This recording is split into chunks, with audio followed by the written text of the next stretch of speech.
Committees. Now, if you look at this word, it's going to drive you crazy as you spell it. 2 M's, 2 T's, 2 E's. The committee system. This is it. This is where all of the good stuff happens in Congress. I mentioned this to you as we were talking about how things are debated. When bills are written, which the bill process is what tomorrow's about. But when bills are written, all of the good business discussion happens here. Committees are what drive Congress. They are the backbone. This is where all the business happens. They are specialized in topic, which can speed things up. Think of your committees in NHS. It's to speed things up, so you aren't all discussing the same thing. Have an idea, come back, and then you've got 4 duplicates of similar versions, but not the same. This speeds things up. Now, what happens to most bills that are introduced in committees? They die. Flat out died. Thumbs down. Sad face. So why if most bills get killed in committee, they die, meaning they are not voted out, why do people still submit them? For instance, Democrats right now are trying to introduce a bill to completely, basically wipe out the impact of Trump's executive order related to immigration. Why are they trying to do that? What do they know with pretty certain outcomes? What do they know is going to happen to that bill? Because they're Democrats and they're the minority party right now. It's going to be shot down. So why in the world would they introduce it? To get it out there, to get it talked about, and then also, who do they always have to think about? Publicity for what, though? For your Party and the constituents, the people back home. So you might introduce a bill knowing full well it's not going to pass to please anybody, the media, your party, or the people you represent. And that's kind of where we have to think about the purpose of a bill. Okay, so first, there are 4 types of committees. This one, standing committees. This is the real type of committee that you hear the most about. So a standing committee. If you're standing, you are a fixture. It's a fixture. It's permanent. It's a standing committee. It's not going to break down. It is there. And committees that you hear about, so the Education Committee, the Armed Forces Committee, the Labor, Housing, whatever, those are standing committees. They're permanent. And because they're permanent, they have fixed members, and they also have members who belong to a committee who just work for them. They aren't reps, they aren't senators, they're committee staff, meaning they are researchers. They are the ones who the interest groups really target because they get to kind of help in the meetings and everything like that. But these are the specialists, and we have, in the book, it kind of breaks down all the different rules related to them. Like in the House, you can be only on one. In the Senate, you can be on a couple. But they are based on legislation. Now, what I'll show you here is, let me get to the Education and Workforce in the House. This is a list of all the members in this committee. Now, you can see there are quite a few on there. And who has the majority? Who has the majority in this committee? It's not really a trick question. Jake?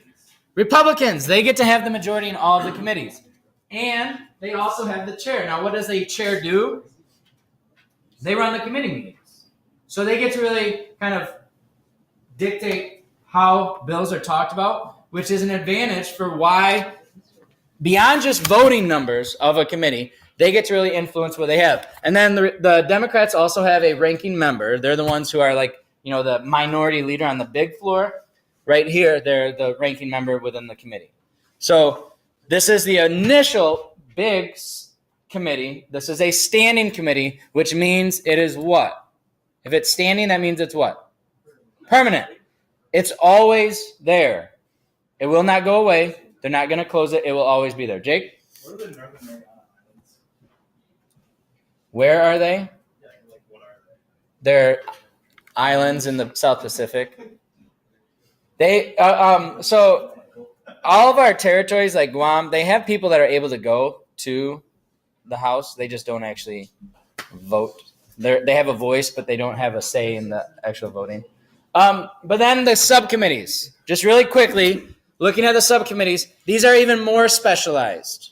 These are even more specialized with what they focus on. Now, I'll show you here. There is we could just do, looking at what they do, you can see, the jurisdiction is what they have control over. So what I'm saying with that, okay, let me get to this one. What the jurisdiction over is always lined up, almost always, I should say, lined up with a federal agency. So the Committee on Education, which I just showed you, who do you think they line up with in terms of a major department? The House Committee on Education. Who do you think they line up with in terms of a major department in the executive branch? Take a guess. The Committee on Education lines up very well with the Department of Education. So what that tells you is the Committee on Education is, and then you can specialize into like early education, higher education. They are the ones who control the Department of Education's budget. They control what the Department of Education does. And if they don't do what the Committee on Education wants, there are some little penalties that they can throw at them. So we are looking now at a connection.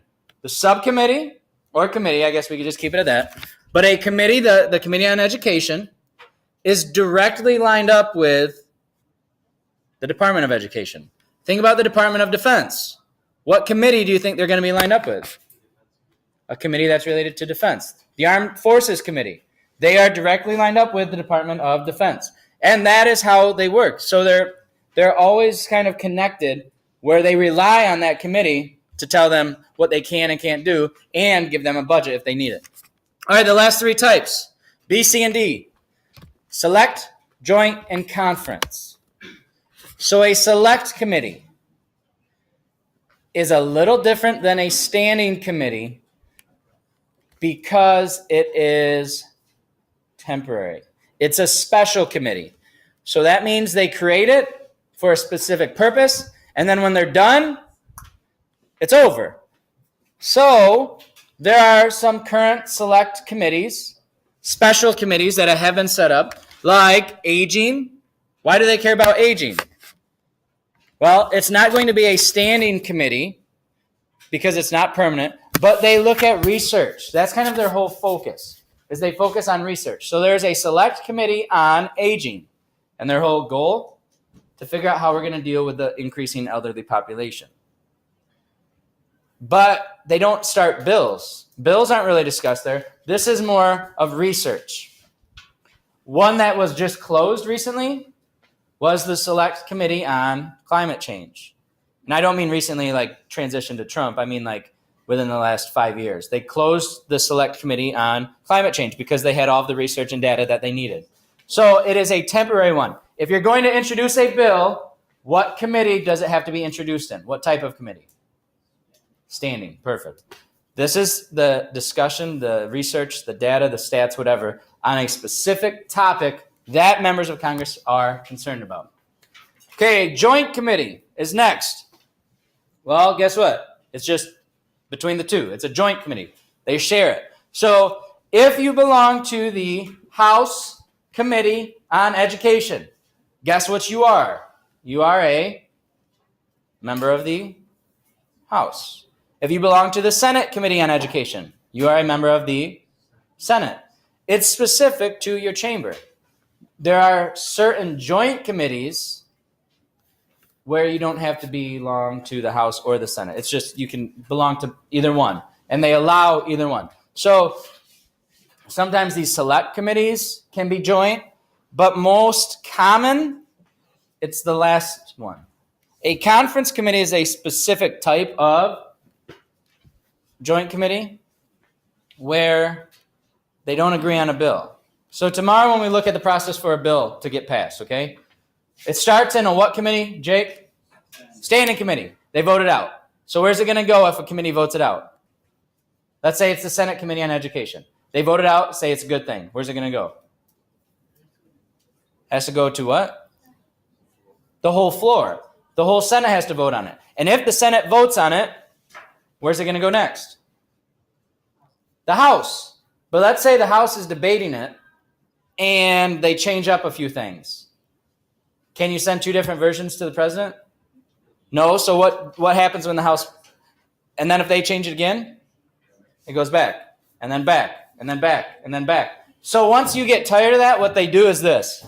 Instead of just the back and forth, back and forth, back and forth, if there are consistent changes, what they try to do is they pick people probably from the Senate Committee on Education, then the House Committee on Education. So now you have senators, you have representatives. So it's a joint committee, and then they come together to figure out one version, send it back, vote it up, send it back, vote it up, and then it can go to the president. So it's a way to speed things up. Even though you might disagree on small things, it's a way to speed things up. So as you look at the committees and subcommittees, what I was referencing with the departments is this: oversight. The power of oversight. So if you think of oversight, what does that really mean you get to do?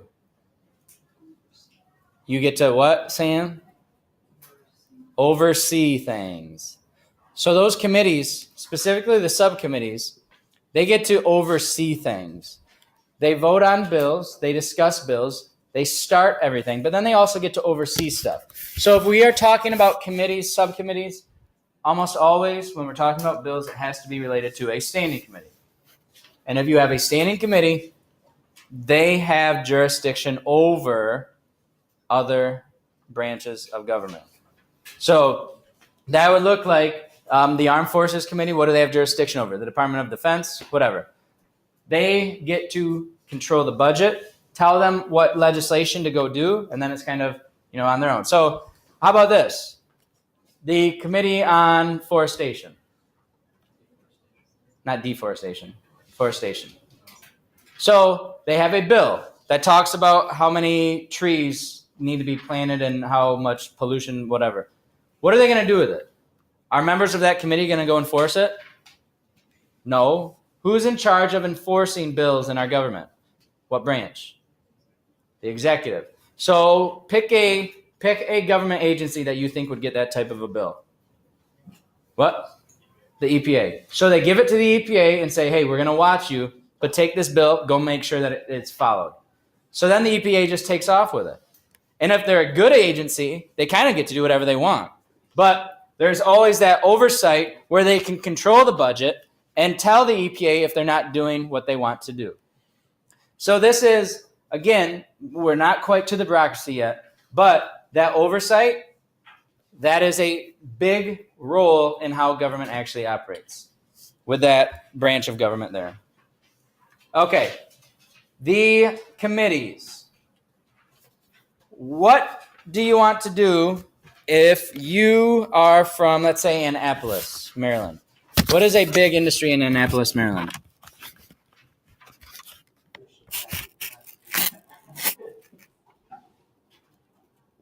Apples? Does anyone know what's in Annapolis? I'm not even enunciating that one. Annapolis. How about this? We don't know? How about Norfolk, Virginia? What? Navy. Thank you. So if you represent one of them, what do you, and that's where Navy is, by the way, like the college is in Annapolis. So if you represent one of those areas, those cities, what would be a good committee for you to get on? A boat committee? I don't think they actually have one of those. But something related to the armed forces. If you could get on the Committee of Armed Forces and you made sure the Navy was taken care of, you would be reelected all the time. So they try to get on committees. That they either extremely care about, which is probably why they won the election because they talked about it, or a committee where they represent the people who voted them in. So you get on committees that will help you.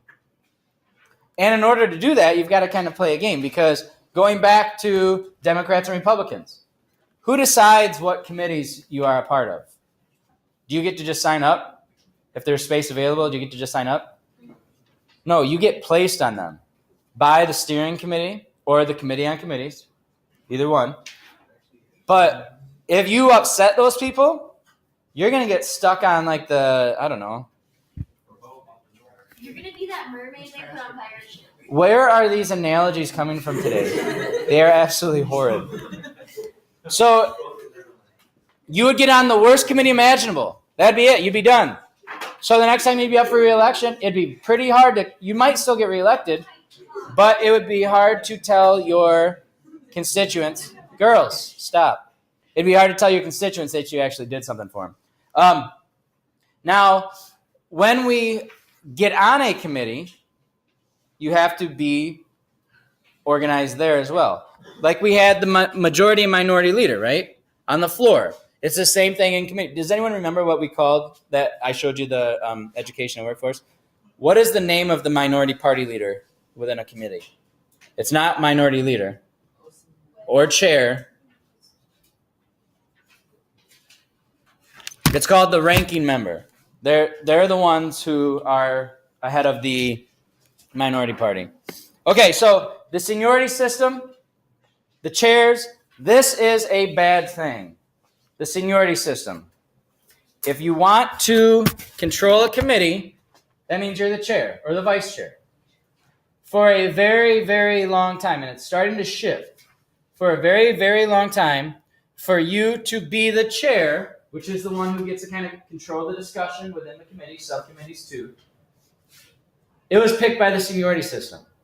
So what does that tell you about the efficiency of a committee? What does that tell you if they're picked just because they're old?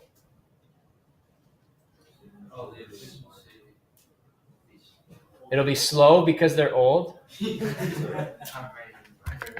Okay. Just because they're old, I mean, it's going by seniority. Does it have anything to do with how much they care about it or how effective they are at discussing things, leading discussions? It's just based on your seniority, which really puts the committee in a position where they might not accomplish anything. So for a very long time, it was strictly based on seniority. So the committees became fragmented. They had inner feuds where the people who actually cared couldn't accomplish what they wanted to accomplish because they weren't the ones in power. So now we've had a little bit of a shift. We've had a little bit of a shift where most of the time it is based on seniority. That's kind of the general thing. But we can do either of those too. Where caucuses, meaning they, talk, they meet and discuss it, who it's going to be, and they'll figure out who, as a group, meaning the Republicans would caucus and figure out, okay, who do they want to be the chair of the Armed Forces Committee? Or who do they want to be the chair of the Labor Committee? And they discuss it. So it's kind of like a inter-party vote. I mean, you still have to appeal to the right people, but you actually can convince people that you're the right person. As opposed to this one, party leaders, if they need to fill a spot, Paul Ryan is going to put somebody in that spot. So if you want to be the chair of a committee and you're a Republican representative, if there's an opening, there's probably not going to be time to caucus, so who do you need to go talk to? And you better be pretty nice to him too. So it forces you to do what Paul Ryan wants you to do, the Republican Party then wants you to do, but at the same time, they already are up there in terms of power, so it just gives them additional power. All right, last slide. The staff, if you work for the U.S. House of Representatives or the U.S. Senate, what is the salary if you work for the U.S. House or the U.S. Senate? $100 million cents. 100,000. 174,000. And that's just it, because you also have a budget for this. You have a staff who works for you. Most of them have a budget of around $1 million for their staff. So that includes people who work in DC, people who work in, let's say, Bay City for Molinar. They deal with phone calls. They deal with interpreting bills.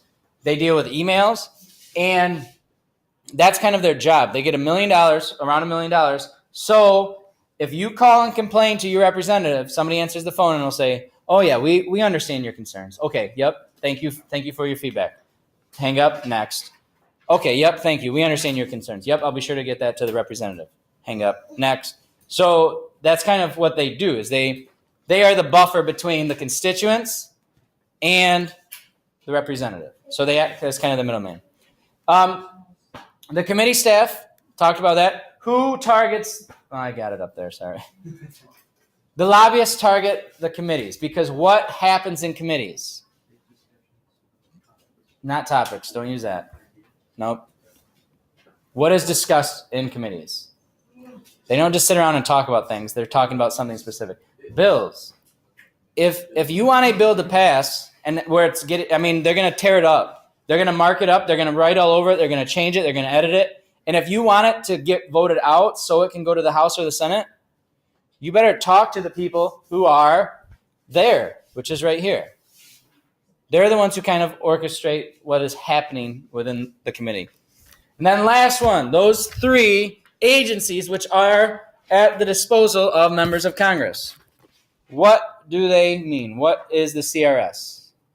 Who has that already completed for what you need? In your Chromebook, you do. What is the CRS? You'll look it up. Good. Jake's got it. Jake, you got the GAO.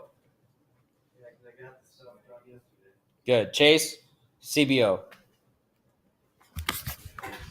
Okay, let's just think about it. You get a bill. You're a member of Congress. Okay, House or Senate, whatever. You get a bill about something, and then in 2 hours you're expected to vote on it. What do you know about anything? I mean, really? What you've learned? Okay, what do you know a little bit about, Jake? Government? Thanks, buddy. Yep. Good distinction there. Good distinction there. Okay, here's the thing. If you work for the Senate or the House, I mean, you're a senator. Do you know about everything that you have to vote on? There's absolutely no way that you can know enough about all bills to know their impact, what they're about, where they stem from, what the actual issue is, and then how they're going to be carried out. There's absolutely no way. Most of the time, then, what I'm getting at is they're told how to vote based on little research that other people do about that specific bill. So the CRS is what, Aaliyah? The Congressional Research Service. So they are always available. They are always available, and you call them up, you give them a bill and say, hey, I don't really understand how this new testing is going to work in schools. Could you research everything that you can about standardized tests, the effectiveness, the cost, the way that it treats what levels, and how it's going to impact different disciplines? Can you get that back to me? All right, thanks. And they tear anything they can up related to any piece of data, any statistic, any study, and they present it to both the Republicans and the Democrats. There's it's just clearly bipartisan, not they're going to give you the facts. They're going to give you, whether you like it or not, what it is about. The statistics, the data, everything. Yeah. It says its highest priority is to ensure that Congress has 24/7 access to the nation's best data. And they need answers, and they can't really research everything. They can't research why there needs to be standardized testing. They need somebody to tell them, to show them the data. And it's similar to the CBO. Chase, what's the CBO? Congressional Budget Office. So what do you think they do with a bill? It's really two things. They tell you how many dollars it's going to cost, and what is going to be the long-term economic impact. So they take a bill also and they tell you, okay, this is how much it's going to cost to actually implement, but this is what the economic impact is going to be. So it's the same purpose from a standpoint of helping members of Congress decide how they want to vote, but it's kind of a heads up. This is how much it's going to cost, and then this is the projected impact of it.